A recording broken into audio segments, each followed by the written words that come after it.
what is up, beautiful people? Welcome to my channel. My name is Dr. Tom LaHue. We're going to talk about the CliftonStrengthsFinder strength of maximizers. So if you are a person that likes to maximize possibilities and potential and help people see the good and focus on their strengths, then this is a strength that will fit you very well. Some of us might need to work in this one a little bit, but we're going to jump into it. Just a reminder, in the description below is a link to my website, tomlahue.com. I do coaching, life coaching, relationship coaching.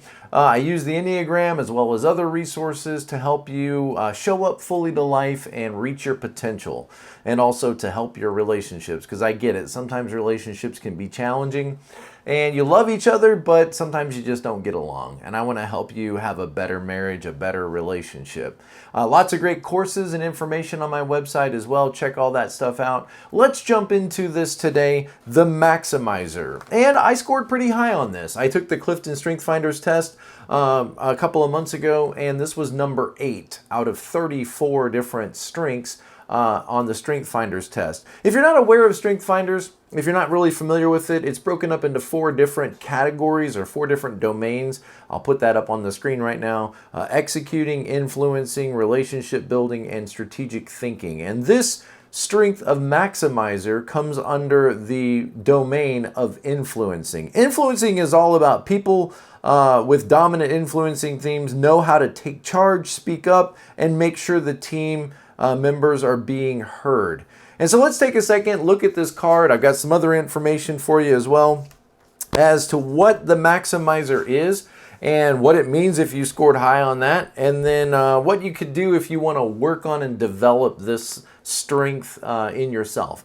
So maximizer, according to the little CliftonStrengthsFinder's card, says people exceptionally talented in the maximizer theme focus on strengths as a way to stimulate personal and group excellence. They seek to transform something strong into something superb. Now, I've got another definition here for you that I think is really good as well. People with the maximizer strength are drawn to strengths. They have a desire to cultivate those strengths to their fullest potential. They're inclined to focus on what is working well rather than what is broken. My English is broken. Now, this might be contrasted with the other strength of like restorer or restorative. Restorative. That's a person who focuses on something broken and then seeks to turn it around and make it something that is functioning, a system that's working well. And maximizer takes something that's going well and then tries to encourage it and improve it and maximize it so that it could reach its fullest potential. Take something strong and turn it into something superb. Now, here's some of the statements about a maximizer. A maximizer is someone who is committed to excellence, loves excellent things, and loves moving things toward excellence. I will, or here's a doing statement for a maximizer, I will focus on what is strong and manage around what is weak. Notice, not take on the weaknesses, not like focus on the weaknesses, but maybe move around the weaknesses to leverage the strengths so that the organization, the team, the product, whatever it is that you're working on, we focus on this, what's going well, and then maximize that to improve the quality, to improve the function, to improve the system, so that everything could then... Now, this is probably, I know my number one strength is positivity, and I think this goes along with positivity really well. Be positive, focus on the positive, maximize the potential, maximize what's positive. And you can see how this could set somebody up to be a mentor, to be a coach, to come alongside of people, help them to reframe things and see the positive, and then maximize the potential and see the good. I need, or here's a requirement, I need quality to be valued as much as quantity. In other words, you're not just interested in everything that's going on, but you want to focus on the positives and focus on the good and focus on the quality. I bring or contribute a quality orientation. Hey guys, look at what's going great. Let's focus on the good and focus. I can't tell you how many meetings I've been in over my life where it's kind of doom and gloom. Let's focus on the negatives. Let's focus on the weaknesses. Let's focus on what we don't have. Let's focus on all the problems and all the potential problems. And at the end of the meeting, I'll just kind of shake my head and say, guys, I guess I just have a different perspective than the rest of you. Like, I'm looking at our numbers, I'm looking at our statistics, I'm looking at the results, and I'm seeing all kinds of positive things.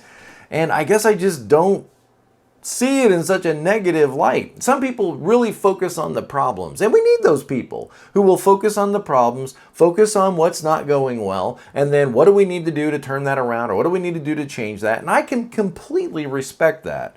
It's just that's not what a maximizer is. Maximizer says, hey guys, here's what's going well. Here's what's happening that is good. Let's publicize that. Let's promote that. Let's share that story with other people, and let's motivate them and encourage them with all of the good. So walking up to people and saying, man, you're doing a great job. It's like encouraging. You're doing a great job. And what gets praised and what gets rewarded is often what gets repeated.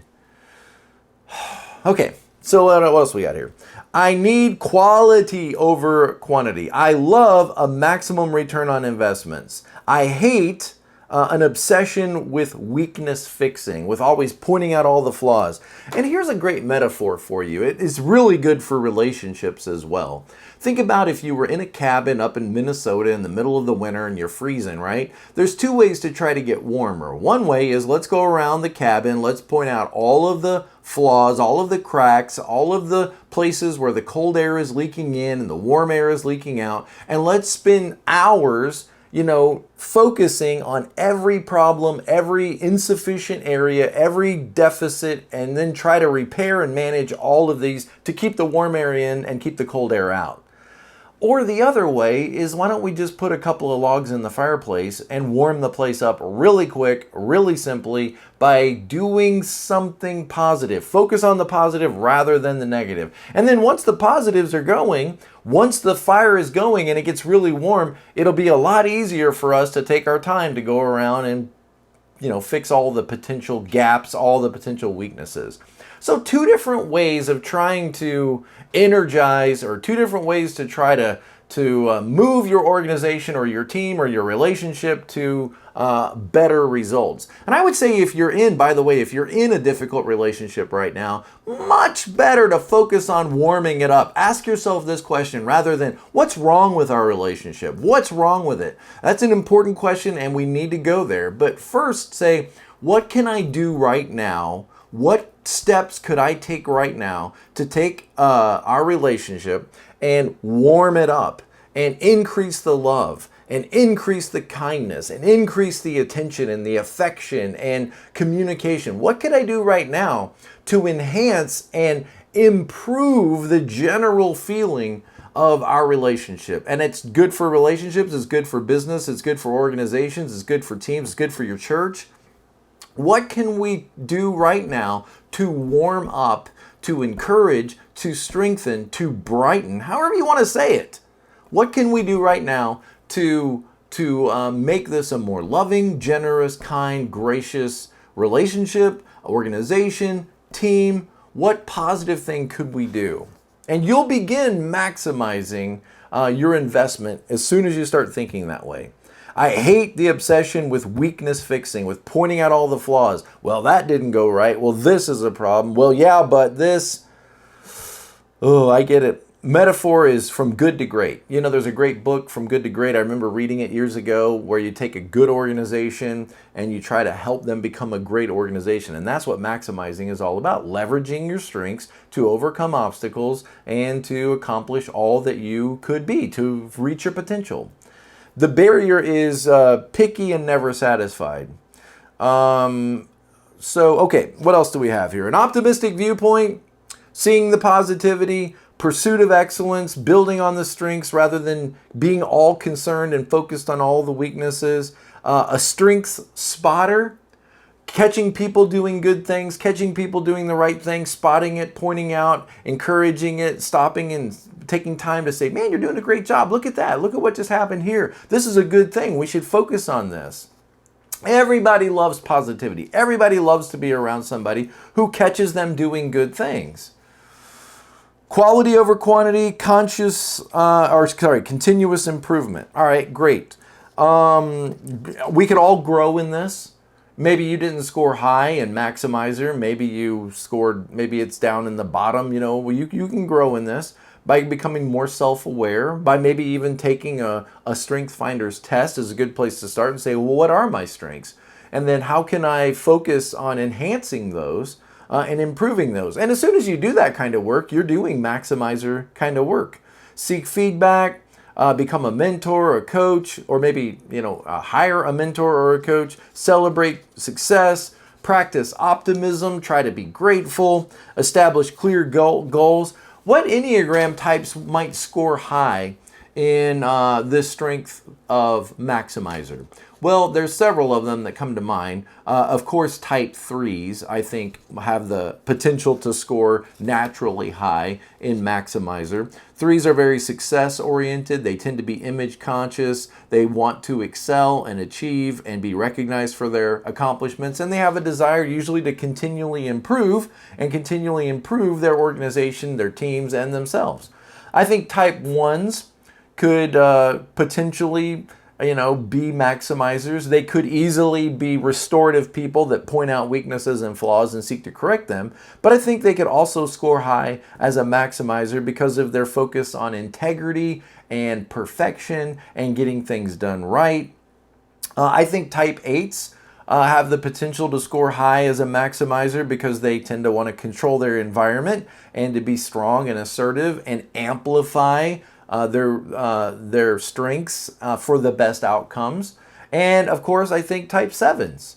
And this is one of the first, out of all of our lists so far: achiever, arranger, belief, consistency, all those executing strengths. And I think that this is one of the few that so far in our list that 7s, I think, like myself, could score highly in or would score highly in. 7s are typically seen as pleasure-seeking and scattered.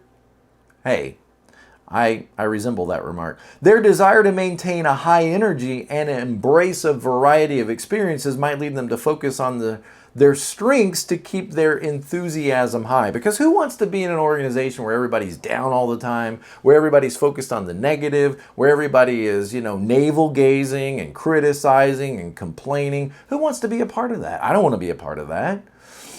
And it's probably because my number one strength is positivity. So I want to focus on the positive. And that's just me. I realize I'm not every 7, but okay. So one last thing, the Maximizer strength.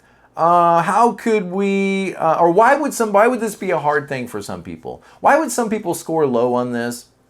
And why would this be a problem for some people? Well, some of us are focused on weaknesses, and that's not a bad thing, because weaknesses, we do need to go around the cabin and repair all the cracks. But people that are like that may have a hard time, seeing the positive when there's so many negatives that need to be taken care of.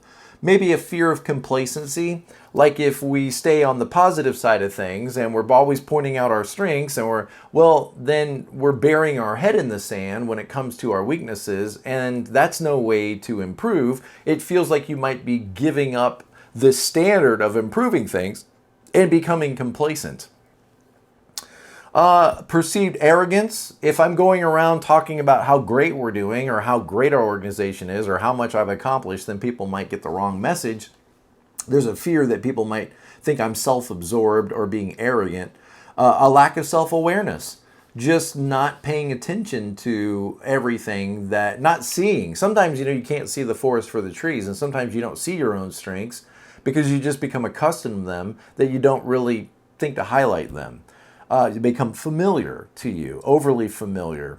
So I think that's good. I think that summarizes it pretty well. I hope that all of us can grow in this strength, because why wouldn't we? Why shouldn't we?